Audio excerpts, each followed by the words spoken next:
Hey guys, Thunderset here, bringing you another rogue deck that was successful in the KC Cup. A little new way to play it. I'm not too crazy about it. Don't look at this extra deck.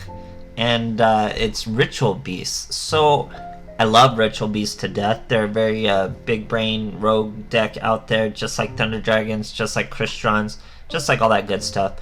So that's how you be successful with these rogue decks. When it's a really stale meta and it's just a couple decks that are really good, you can pull out these big brain decks, these high skill floor decks. Because not only is it a high skill floor to play, it's a high skill floor to fight. They gotta really know what they're doing to know which plays to disrupt and things like that. So it really puts the duels back into your own hands rather than being a coin flip.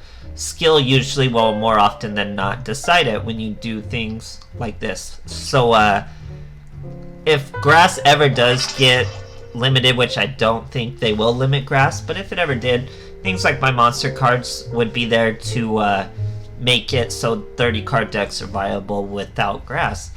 But my monster card is getting super popular. It's been a good skill for a long time, but it is like everyone's using it in just nonsensical ways. Even this deck, this is a little high on the monsters to even be using my monster cards, but Lancia is a level 5, so he doesn't really count. And then when you look at it like that, it's not too many more monsters. It's just weird to have 3 copies of Tamer, 3 copies of Wen, and 3 copies of Winda, but it all works out. So we're wrapping them around just some gnarly staples. We got some forbidden spell cards. This will protect you from spell or traps. This will negate pretty much your enemy's effects. World Legacy Clash is great for saving our Paleo when we don't want to bring out our boys versus something like Purgatrio or something like that. It's way better than just dipping out. Then we have things like Fiendish Chain, Shadow Imprisoning Mirror, and this is more ambush, return, you know, things like that, since we can search our Ritual Beast specific cards. But something like Shadow Imprisoning Mirror works out because we have things like Golden Sarcophagus. You can banish your Shadow Imprisoning Mirror, get it back in a couple turns. You'll actually see that in the duels, because Ritual Beasts can last a couple turns even when they're not winning the duel. So if you can get something like this to really turn your duel around, it works out pretty nice. Other than that, it's just pure ritual plays. Maybe consider running less Tamer or Wen and more Canahawk, but other than that, it's still Ritual Beast. I was too scared to play them in this KC Cup. I wasn't really considering it because Purgatrio's still the man and it's really easy to get over him. But this deck wouldn't be too bad. Obviously it's 30 cards. I would slim it back once grass isn't popular, but I hope going forward in the future that the meta does always have a 30 card deck running around, so we can use more than 20 card decks in a viable way in the future.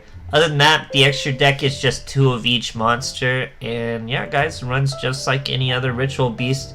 My monster cards, you know how sick it is. It always makes sure your hands are full of monsters, so the Ritual Beast combos go off. So hope you guys enjoy. Hope you guys are enjoying these more competitive rogue decks that are just outside the meta, just high skill floor enough for you to be really successful with. So it's been fun to play them, but I hope you guys are enjoying too. Thanks for watching. Okay, here we are fighting a Yami Yugi. Going first. What is that mat he's using? We can't even tell still. Some Stardust Dragon or something. It is so noisy, that sleeve. My goodness. Anyway, we normal summon Tamer. Or Elder, sorry. Then normal summon Petalfin straight to a Pelio. You need 3 in your banish pile to do the Canahawk plays, so we really couldn't. Our opponent sets 3 back row. We special summon in our end phase, because remember, you can only special summon each of your boys once. So special summoning in your end phase is very important. Here we used a Petalfin to banish our Winda to get the back row, but it was a navigation, so we had to chain it. Now with 3 in our banish pile, you're able to do the Canahawk plays. So just try to remember that. You need 3 in the banish pile to do Canahawk plays. Here we choose to dump the Elder to the graveyard, keep the Winda and the Petalfin, search an Apelio to our hand, banish the Apelio with the Petalfin. We returned the Illusion Magic. Now we go straight into the Ulti Apelio, destroys Dark Magician, burning out his resources. Here he normal summons Magician's Rod. Yeah, you guys missed it, but I actually gold sarked Shadow Imprisoning, so you'll see that in next turn. Thinking 2 turns ahead, gotta get that Shadow Imprisoning out to stop these Magician's Rod. Here in our standby phase, we bring out our Petal Fin. Petal Fin throws away Ambush. We return that Illusion Magic yet again. Bring out the Ulti Apelio yet again. Here he's going to, what is that called? Powers of the Guardian. I could not think of that. So he puts Powers of the Guardian on his Rod. We use our Ulti Apelio to bring out Petal Fin and Winda in the end phase, but he has Chain of Disappearance. When a monster with 1,000 or less attack is summoned, banish that monster with 1,000 or less attack.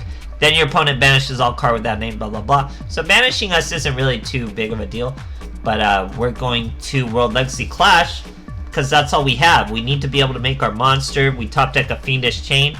Look, Golden Sark, a Shadow Imprisoning. Now this guy is just really poor to do, but he makes actually a really good play by chaining Illusion Magic to his Power of the Guardians. Now he can swing at us with his Rod.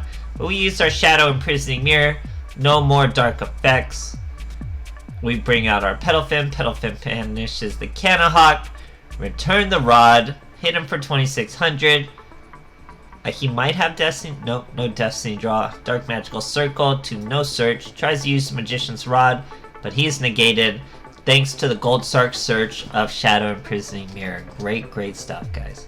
Okay, here we are fighting a Yami-Yugi. Going second. I prefer going second with this deck. It obviously has really good first turn plays too, but I prefer going second. Always just have 3 cards in your hand with my monster cards, guys. It's crazy. We really didn't want Petal Fin in our hand, but we'll take it. So now we got a Cannahawk and a Apelio. That's 3 in our banish pile, which makes for ulti Cannahawk plays. Our opponent chooses to chain his navigation to our Cannahawk summon. Just some sort of flex of power here, showing his new Dark Magician off. And a Dark Illusion. We're going to get our free +1 for having 3 in our banish pile. We choose to return the Cannahawk to the graveyard. Apelio can banish him right back. We search a bond this time.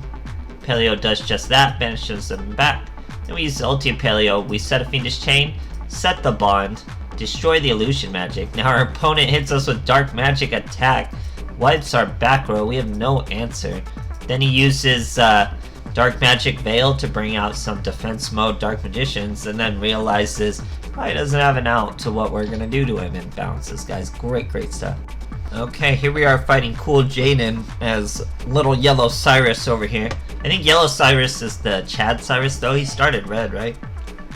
So I think this is our upgraded self. This is our best self.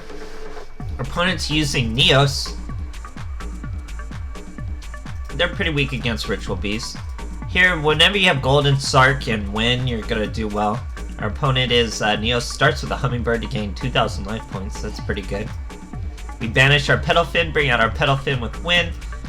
Banish the Apelio to return his monster. Now we got Cannahawk plays.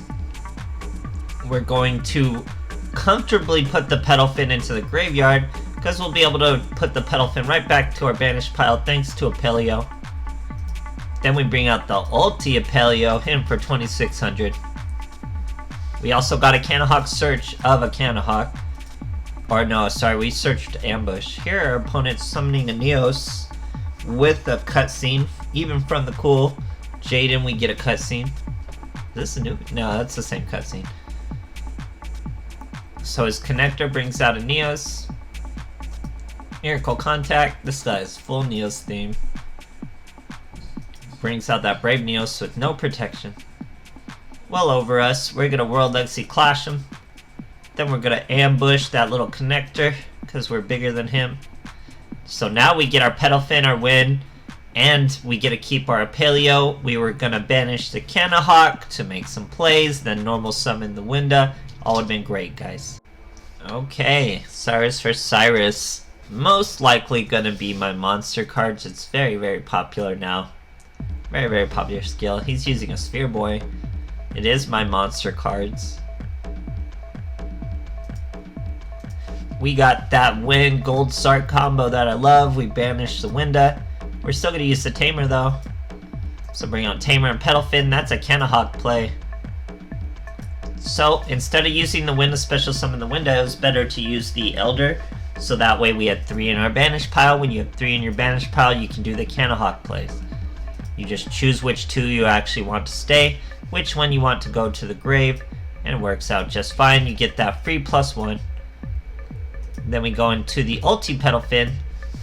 Ulti Petalfin can't be destroyed by card effects. Very, very strong with 2800 D. Our opponents used an Alistair to search Invocation and then makes a Purgatrio. He could have made a second Purgatrio and he could have swung at us. So a very confusing turn he did. He wasn't big enough to swing at us with just Purgatrio. We were 2800, he's 2700. He's only that big because we had 2 more monsters than we did. Here we use Petalfin to return that Purgatrio. Normal summon a win. We could have brought one of our banished monsters back. Had plenty of turns for that lethal. Great stuff, guys. Okay, here we are fighting a Seto Kaiba. Going second. You actually do want to go second with Ritual Beast. They obviously have first turn plays, but I really want to just go second with them. So my monster cards, that's going to virtually guarantee us 3 cards in hand. This is a little brick, but with Wen and Golden Sark, it's not. We're able to get our Petalfin right banished. Wen brings them out. Petalfin banishes that Tamer, gets rid of that face down monster. It was probably Blue Eyes related. Then we hit him with the Paleo. We didn't, or actually that was kind of a misplay. We did have 3 in the graveyard, but we would have had to put our Petalfin, or actually no, we couldn't have Cannahawked. They were both Tamers. Never mind. Ignore that I said that. So here we have a Snipe Hunter trying to snipe off an Apelio. Now he's going to try to snipe off that Petalfin. Snipe Hunter betrays. Just want to show you guys a little Snipe Hunter betrayal there right before the end. Don't really see those too often because people aren't using Snipe Hunter. But anyway, about this deck, guys, you get to fill it with whatever cool text you want.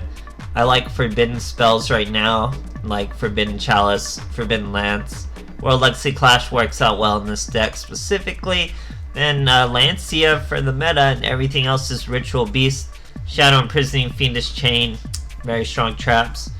And yeah, guys, this deck's worthy of anything. It performed very well in the KC Cup. It was one of the top decks they showed us, and it's super strong. So if you guys need something to cog, I'm sure you know. If you have the cards for Ritual Beast, I'm sure you already know Ritual Beast can cog.